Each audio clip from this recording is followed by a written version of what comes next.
Living Transplant is a podcast that takes you behind the scenes of the transplant program at Toronto General Hospital with the goal to educate, inspire, and fuel your passion about transplant. I'm your host, Candice Coghlan. Thanks for joining us for Season 4. In this episode, I got to sit down and have an intimate conversation with my friend Charles Cook, an incredibly brave and vibrant person who is a heart and kidney transplant recipient. After far too many close cases with death, Charles has implemented the life motto of keep bangin'. Later, we're joined by the one-of-a-kind cardiologist, Dr. Heather Ross, who is highly decorated with awards like Canadian Geographic's Top 100 Explorers and the Order of Canada. She speaks to us about football, her childhood, testing our limits, and why the patient journey to her is more than just treating the disease. Please enjoy. Welcome back to the Living Transplant podcast. I am extremely excited to have a good friend of mine, Charles Cook, on today. Welcome, Charles. Thank you for joining me. Thanks for having me, Candice. This is a great way to start off a beautiful Friday. There's nothing that I love more than a good conversation with a good friend, an exchange of ideas and information. So let's get to it. Awesome. So I'm wondering if you can tell our listeners a little bit about yourself. Sure. My name's Charles Cook. I am 54 years old. I am the father of two fantastic young adults. They both live in Toronto. One son and one daughter, Matthew and Chloe. They've been kind of my inspiration to get through all of the crazy stuff that I've been through. And, born and raised in Georgia, born in the city of Waycross, which is my mom's hometown.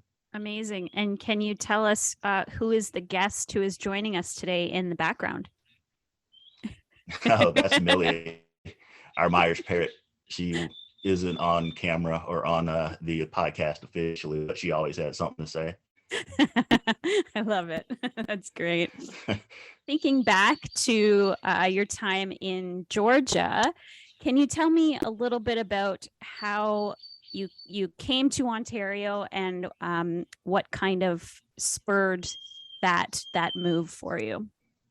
We were looking to move a manager from the Athens restaurant back home to Florida. He'd done a good job, so we need to find a replacement. So I got done my interviews that day, had lunch with the general manager of the restaurant, said, I think, out of this bunch that I interviewed today, we're probably going to get somebody to be the replacement for the person that we wanted to move.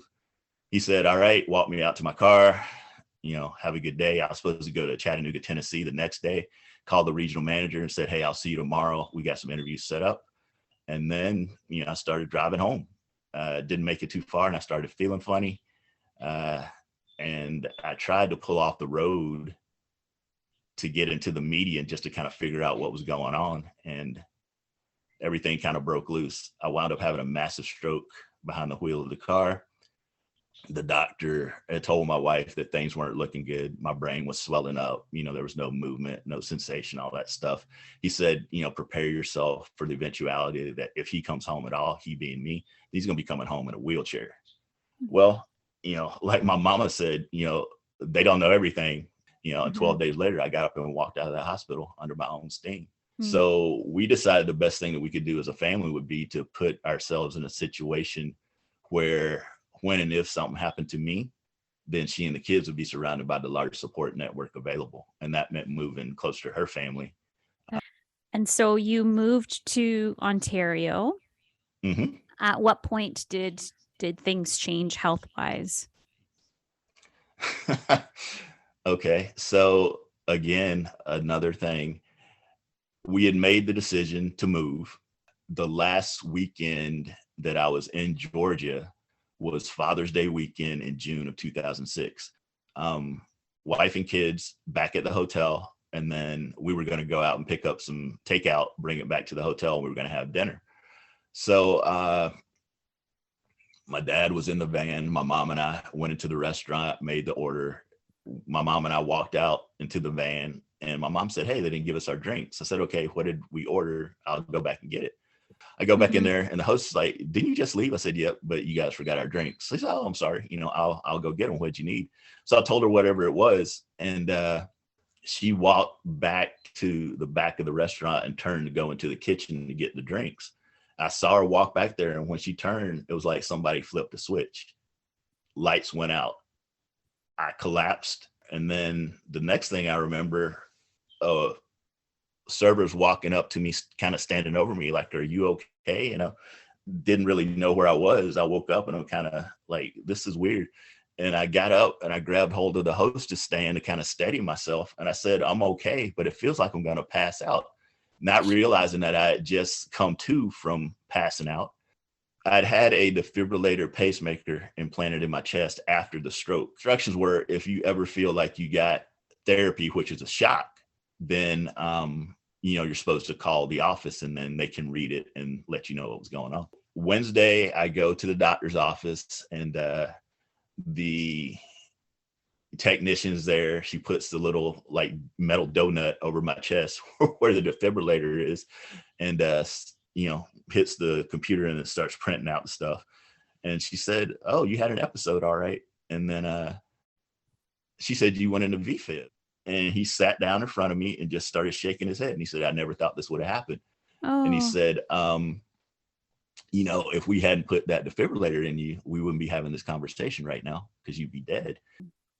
And so once you settled, I'm assuming you found a cardiologist here to take good care of you. And happened to be my mother-in-law's cardiologist was able to take me on as a patient almost immediately. 2009, I went into full-fledged heart failure, and he said there's 3 outcomes: artificial heart transplant, or death. He said that my plan is, once you turn 40, I'm going to start sending you down to Toronto General because they do the heavy lifting on end-stage heart failure, and we know how this thing's going to end. And that is how I wound up going down to TGH. That is how I met our next guest, Dr. Ross. And so when you met Dr. Ross, at what point did she tell you that it was time for you to be put on that heart transplant registry? Ooh, Candice, kind of getting goosebumps because this is all coming back. Went to Toronto General for a regular checkup, saw Dr. Ross. She said, and I'll never forget, Dr. Ross is just so straight up, and that's what I loved about her. She said, "I got some news for you, and you're not going to like it." She said, "It's time." And I was like, "Okay, we knew this day was coming. We just didn't know it was going to be today." Right. And then she said, "I'm going to admit you, and we're basically going to go from there." That like to be told that this is it. You have no prep. You don't get to go prepare yourself. You're here now, and this is happening. I guess I was in such shock or whatever about the severity of the situation that it was just, what's the next thing I got to do? Okay, I'm not going home. I have no clothes with me or anything like that. We got to get, just the basic necessities taken care of. I'm going to get checked into the hospital, and then we'll just kind of see where we go from there. By that time, I'd been kind of in and out of hospitals enough that it wasn't scary. And I really did consider Toronto General as my hospital away from home, and it really became that. Yeah. Leading up to that transplant, what was that like? What was happening during those 100 days? Oh, man. It was, like I said, I was prepared for, okay, now it's time. We're going to put you on the list, and then you wait. What I wasn't prepared for was, and they weren't prepared for either, and they being the team, the heart function team, which Dr. Ross was ahead of, was that my heart had been so bad for so long that my body learned to compensate for it. And what had happened was the filling pressures, they call it, inside my chest were so high that they couldn't safely give me a heart transplant. I wasn't even able to be listed.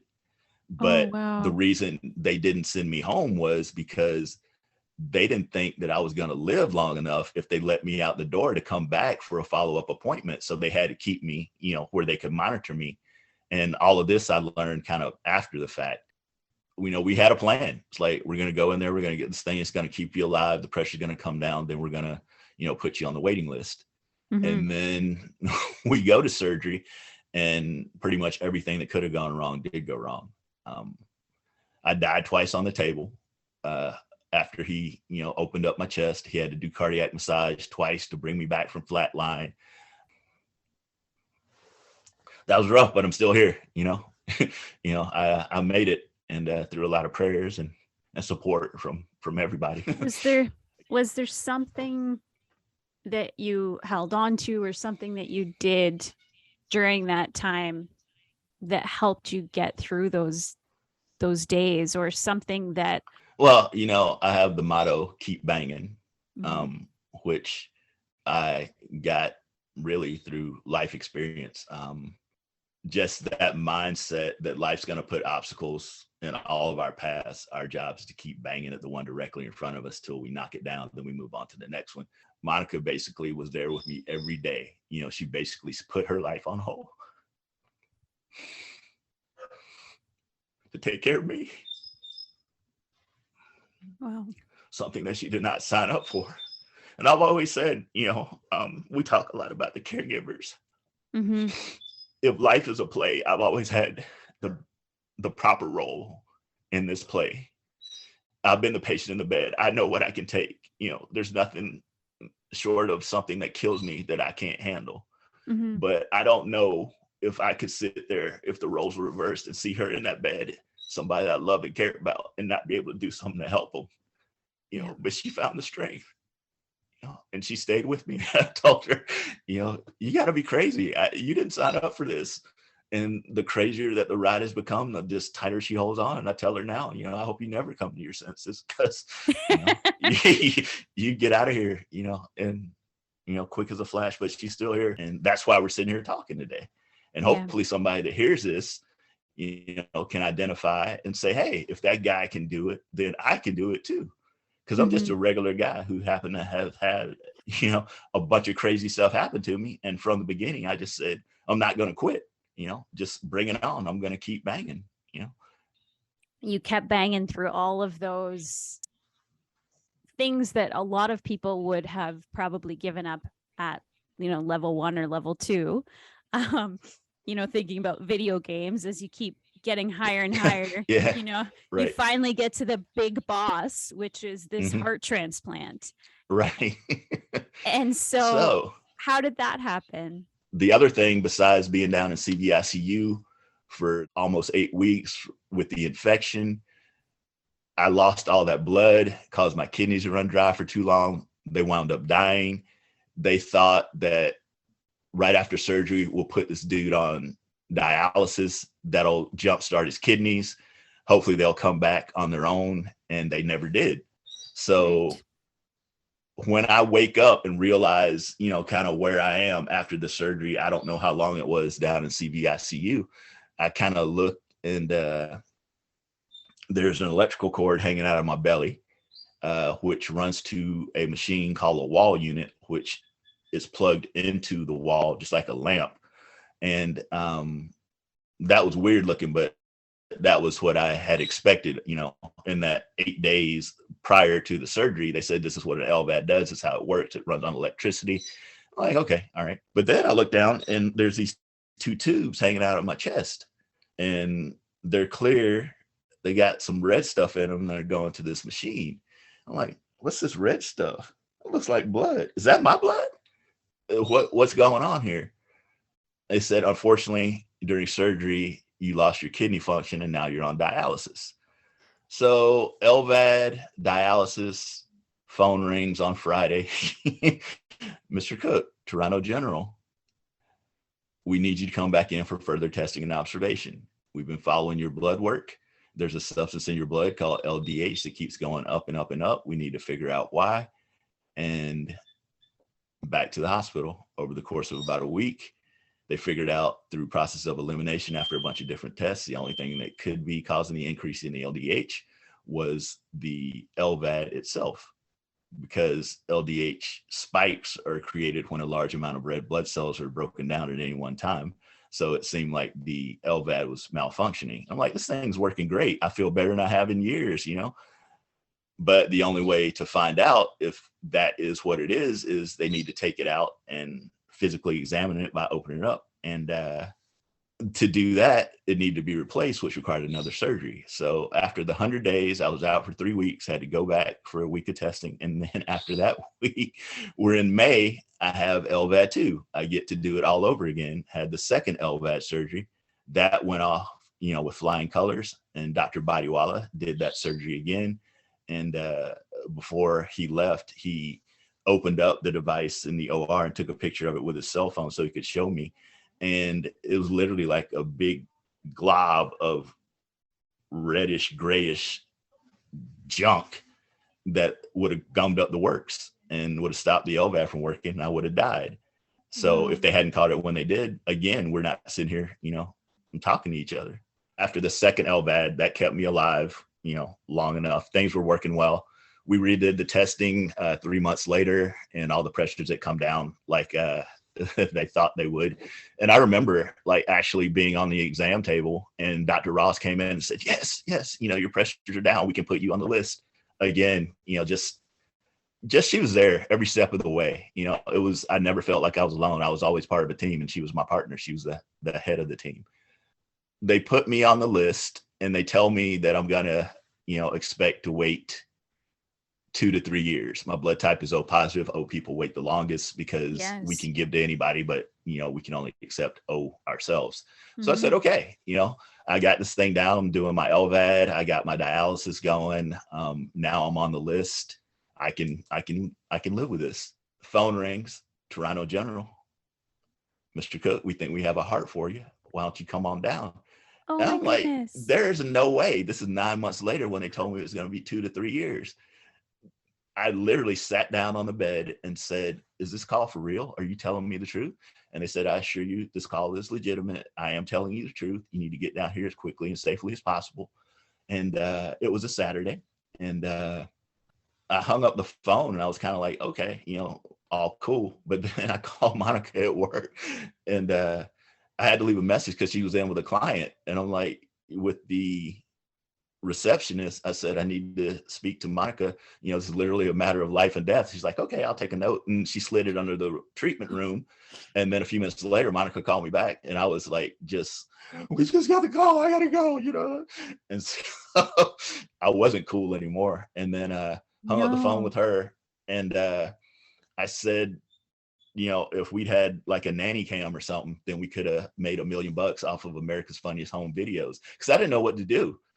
By the time we get there, I'm thinking that we're about to experience a dress rehearsal, which is what they tell you, that you can expect to get the call. And sometimes we'll call you down, and for whatever reason, you're not right for the organ that day. The organ's not right for you. You wind up going home without your new organ. That's what I was expecting.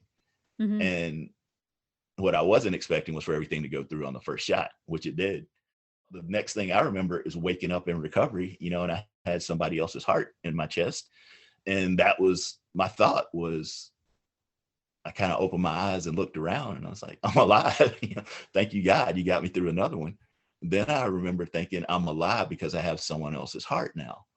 Mm-hmm. And I've said this so many times. I've never felt so thankful, so humble, and so unworthy all at the same time. And I broke down and I started crying like a baby, because I couldn't think of a single thing that I'd ever done in my life that made me worthy to receive such a precious gift.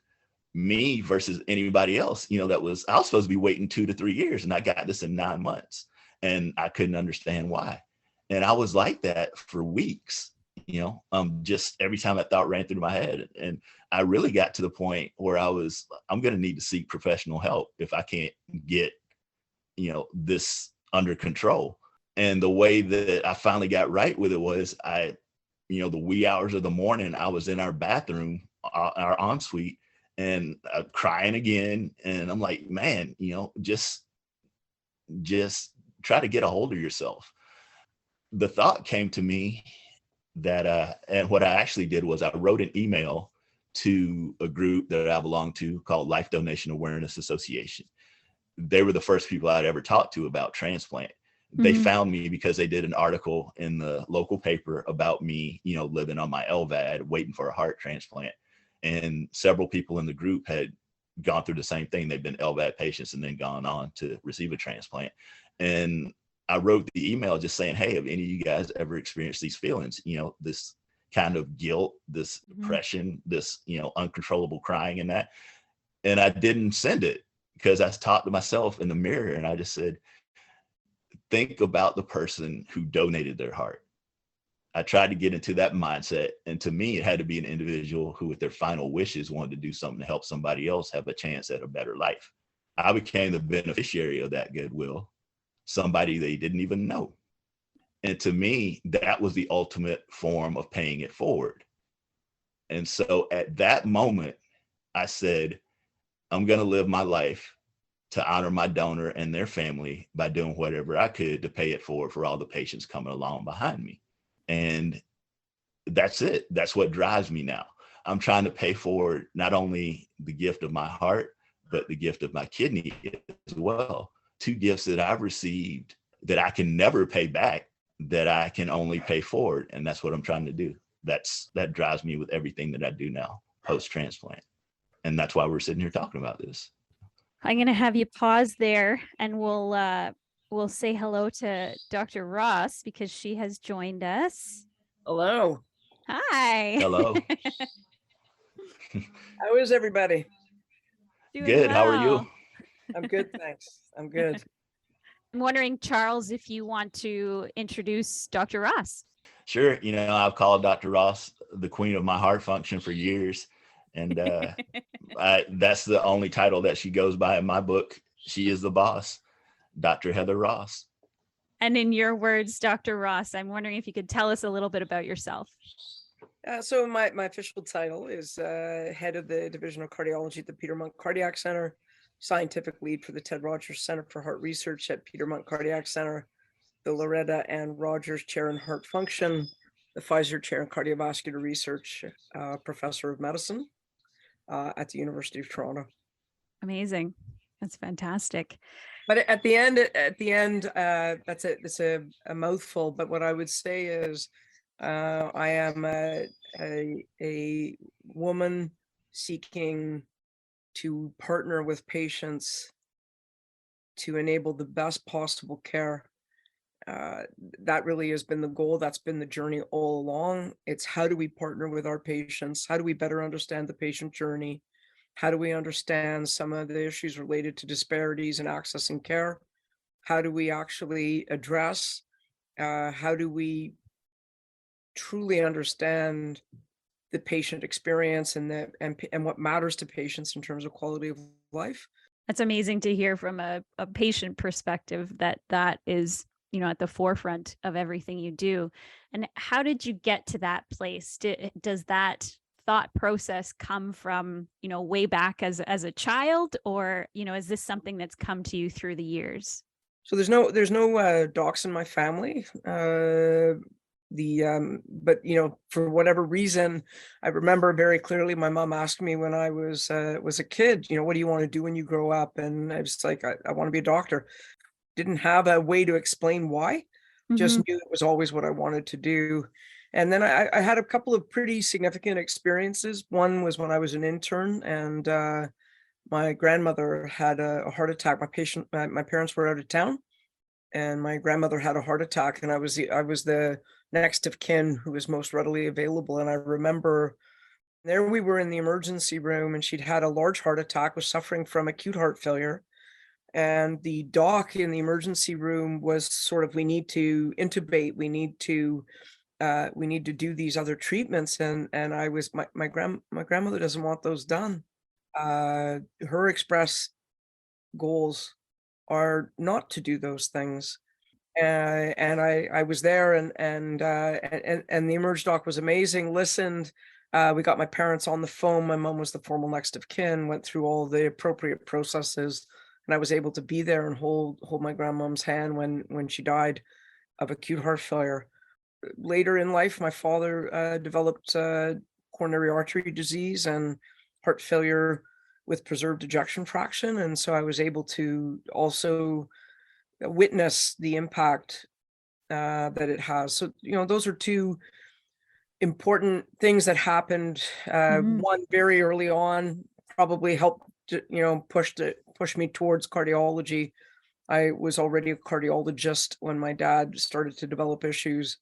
And then, of course, there was the major moment on Vincent when I developed high altitude pulmonary edema, which gave me tremendous insights into what patients feel. I had to deal with it for about 20 hours, and I found that overwhelming. But wow, did it give me insight into how a patient feels day in and day out, and that can go on for days, months, years.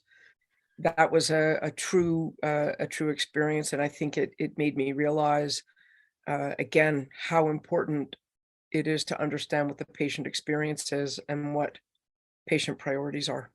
And so thinking about that experience that you had at that high altitude, some people who may be listening may not know how you would have gotten up there. Can you tell us a little bit about Test Your Limits and how that came to be?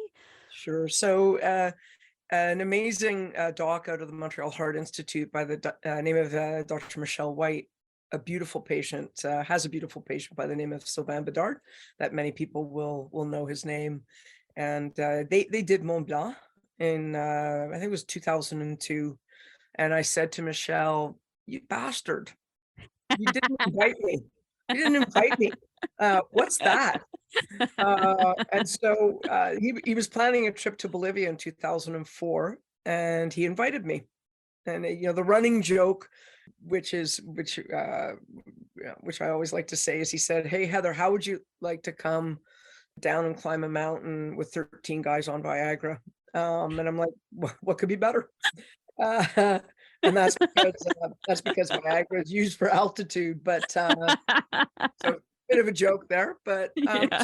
so went and Sylvain was the heart recipient on that trip, and that's when I first met Dave Smith. Again, just really no words to describe how incredible these two men are.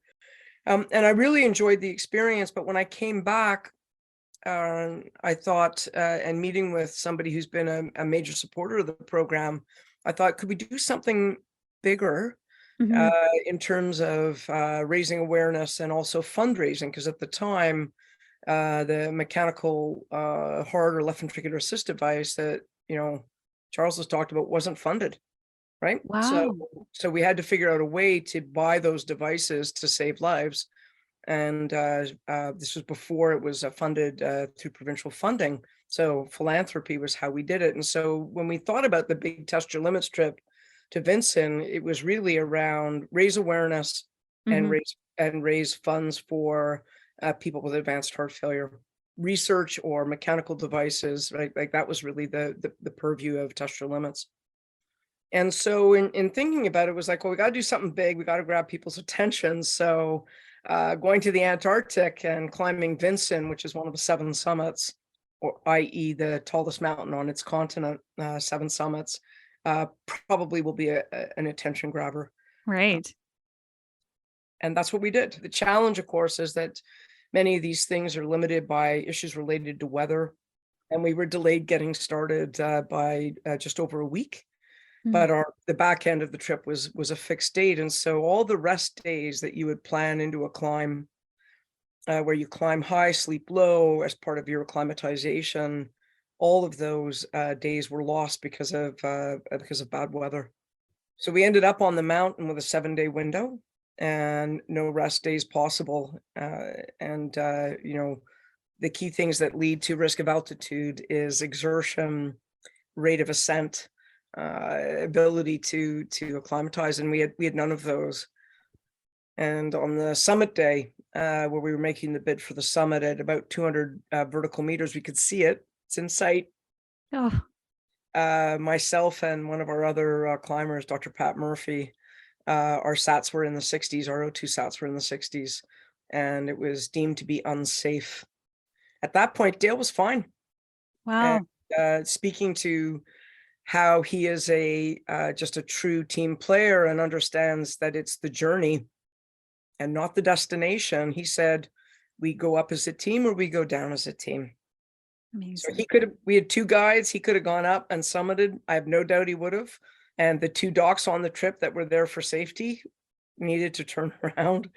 But we went down as a team and we got back to the summit camp. And unfortunately, over the course of that night, I got sicker. Normally what would happen as you descend is you would start to get better, and Pat did. But I unfortunately got much sicker, and in the middle of the night, my saturations were in the 40s, which is a climber emergency. And we mobilized, and Barry and Dale and I climbed down. Dale carried my pack. It's still a very emotional thing. And again, puts you in the perspective of a patient of what it feels like to almost die. And I've never forgotten that feeling. I've never forgotten Dale's help getting me down the mountain. And this is 16 years later, so you can see it still has an impact. But down the mountain I got, and recovered I did, and that was the birth of Test Your Limits. And we decided to do some low altitude challenging trips since that time. So North Pole, Greenland, we traversed Greenland, skied across Greenland. That was just under 30 days. Most recently, we cycled the Dempster Highway. We've done 9 trips. We've raised over $3 million. Oh my goodness. Towards research, and some of the early devices that we were able to pay for through philanthropy, we were able to make the case to the ministry for funding based on our results. So in every way, and on a most personal level, Test Your Limits has been life-changing. And I think it's hard to put in words, but a truly life-changing experience, and brought me much closer, I think, to understanding that patient journey. Yeah, you can, hear it in your voice and see how touching that was for you. And I think for a lot of us transplant recipients, once we get that new gift of life, we metaphorically feel like we can climb a mountain, and some of us obviously do. But that transition from what it felt like prior to the life that we're given after is just, so life-changing. And I've talked to a couple different doctors about, not just treating the disease and treating the person, and not having transplant as this endpoint, but rather having it as, is this the best treatment for the person? And what is our life going to be like after that?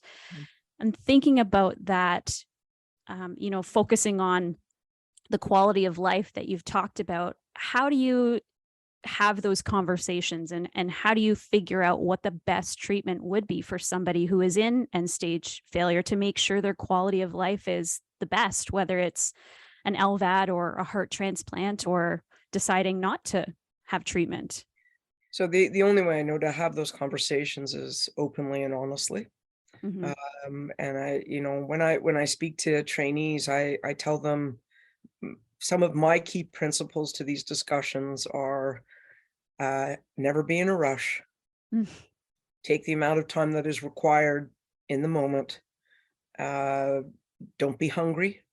Don't have turn your pager and phone to silent.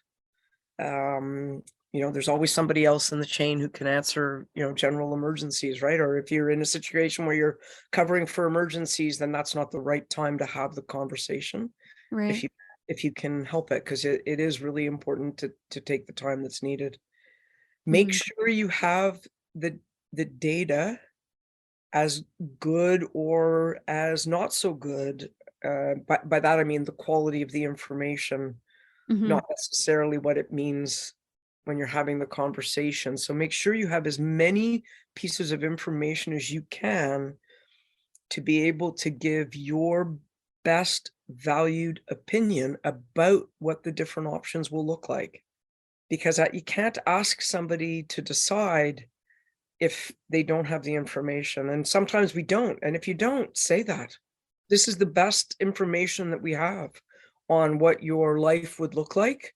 and what the potential risks are, what the information tells us about what the quality of your life will look like, and what your survival will look like. In my experience, different patients put different value on quality and quantity, and it is Right. not my position. It's not my position to say what's right. It's Mm. up to the individual patient. And so over my career, I have met patients who've chosen not to have a transplant, and I don't understand that position, but it's not my decision to make. My role is to provide the best information, and then when asked, to give my best recommendation based on that information, right? That's actually how I see my role. I really do see this as shared decision making. It is, I think having a partnership with your patient is important in every aspect of medicine, but Hmm. I think there is no better case for where it matters the most, and where shared decision making is just so vital. So looping back to, those early days of test your limits, you talked about the research that you were really passionate about getting funded, and those research interests that you have, I'm sure they've changed over the years. What are some of those things that you're currently interested in with research? So we've been really building out in the digital health space, and I think it's technology has always been a big part of advanced heart failure. Hmm. So it actually it seems in many ways like a natural evolution. If you think about how much technology has advanced life expectancy in heart failure and transplantation, right? Hmm.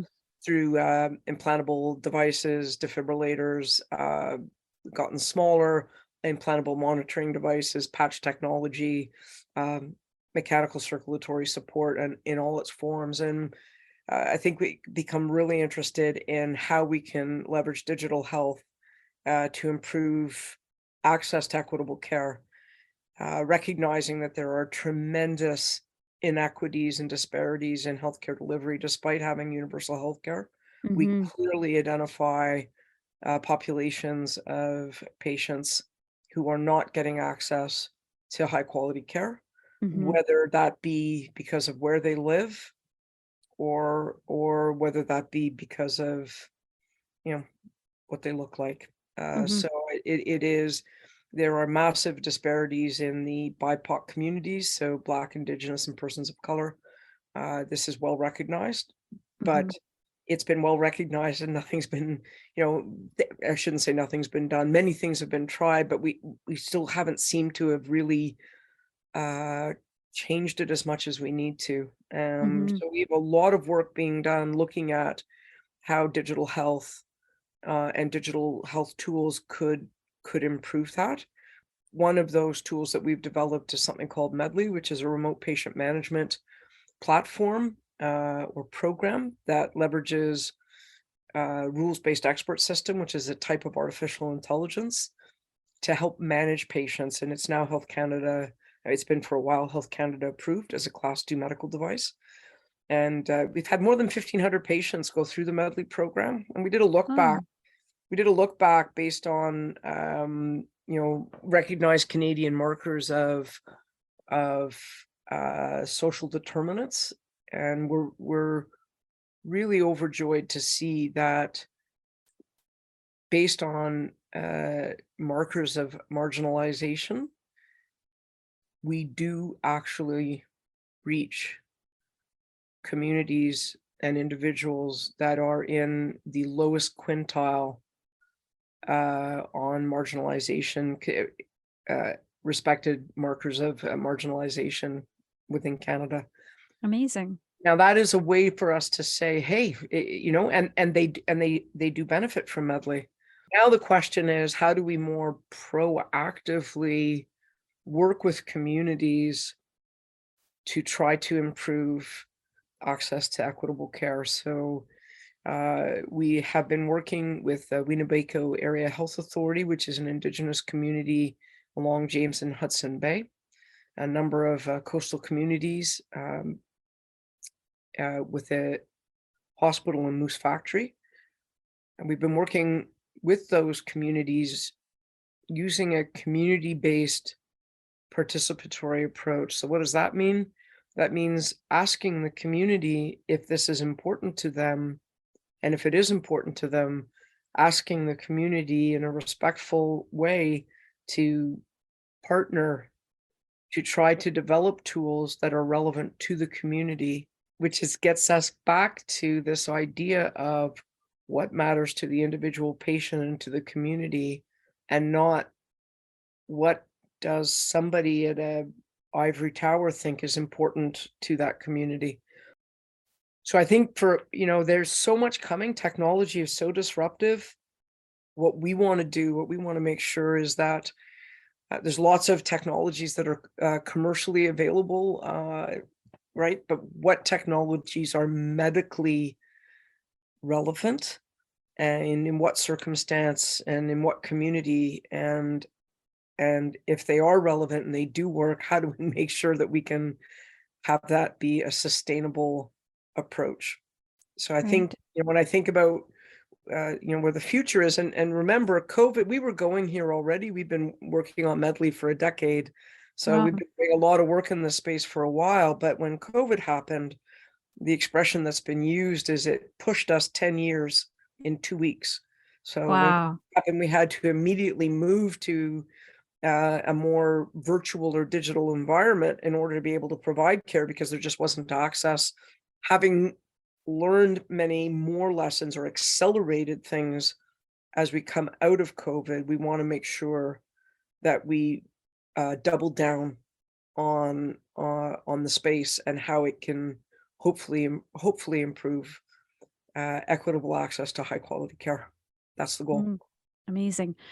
Charles, I'm going to ask you to unmute for a minute, because I know you've done a lot of work with the ACB Organ Health channel, and I'm wondering if you have any perspectives from what you've been doing volunteering with that group and, what we've been talking about. Oh, definitely. Like Dr. Ross said, there is a large disparity. And kind of what I think about all the time is I've had a great outcome, because I've had great people on my team, including Dr. Ross. But I don't want to be the exception. I want my care to be the story that's told for everyone. So whatever we can do to equal the playing field, that's what we're doing with ACB Organ Health. That's why I got involved. So I'm wondering, since you're back now, I'm going to throw it over to you and see, do you have any questions for Dr. Ross? Oh, before I do a question, can I do a comment first, or a couple of comments? Of course, always. Well, Dr. Ross, I got to say this. Two of the most important things from the day that we met with our relationship, and you're still the same 10 or 12 years later, and it's been fantastic listening to you talk this morning. One is that you were real, from the first day that we met. It wasn't like, hey, Mr. Cook, patient XYZ number 1, 2, 3. You're Charles Cook. I'm going to learn about you, and I'm going to talk to you as a real person, not as a doctor to a patient. And I always felt that we were a team. The second thing is you knew how to talk to me as a person. I know that you had probably 100 patients at the time, but when we were together, it was just me. I never felt that you were distracted or you had to run and do something else. So you talking about that, I can vouch for you practicing what you preach. You're not just saying it. I'm living proof. I guess as far as questions go, you and I are both, pretty avid football fans. My team is out of the playoffs. The Atlanta Falcons are at home watching, along with everybody else. How do you think your Ravens are going to do this weekend against Cincinnati without Lamar? So my dad is watching. He's really angry that the Washington Commanders aren't in. That would have been his first choice, followed by Green Bay. So he's over. I am totally agnostic to the playoffs. while we're on the topic of football and we have a cardiologist with us, from your perspective, that it just kind of sent shockwaves to a lot of people thinking about this young guy who was hit, went down, and had no knowledge of any heart issues prior to that. Yeah. So I was actually watching the game. Yeah. And when I saw it, it was immediate to me that it was cardiac in nature and not a concussion. He behaved exactly as a cardiac arrest would. So the first question you ask yourself is, did he have structural heart disease? And we recognize that there are categories of diseases that increase the likelihood of sudden cardiac death in sport, which is why there's been more and more statements around screening people who engage in significant especially professional athletics. So as a professional football player with the Buffalo Bills, I'm fairly certain he would have had some screening done, which is pretty typical. But the extent of the screening is uncertain, right? And you can screen normal on an ECG and potentially still have some evidence of structural disease. So I'm not advocating that everybody have a cardiac MRI. That's not what I'm saying. But the first instance in Damar's case would have been will be, I think, for them to formally evaluate him for underlying structural heart disease. The next is that there is this extremely rare situation that can happen where you get trauma, direct chest trauma at exactly the wrong millisecond of time in the cardiac cycle. Wild. And it is completely wild. Should that stop people from engaging in athletic activity? Of course not. Well, thank you so much, Dr. Ross, for joining us today on the podcast. We really appreciate you being here and absolutely everything that you do for our patients and our community as a whole. Thank you so much. My absolute pleasure. You guys take care. It's great to see you. You too. Keep banging. We hope you enjoyed this episode of the Living Transplant podcast. If you did, please leave us a review and share with your friends. Don't forget to subscribe to Living Transplant wherever you are listening today. If you have any ideas for podcast episodes, you can reach out to us at livingorgandonation@uhn.ca or on social at GiveLifeUHN. For more information about living organ donation, you can visit us at www.livingorgandonation.ca. Special thanks to Lead Podcasting for editing this episode and for production support. Thanks to Paula Neves, our advisor to the show. I'm your host, Candice Coghlan. Thanks for spending your time with us.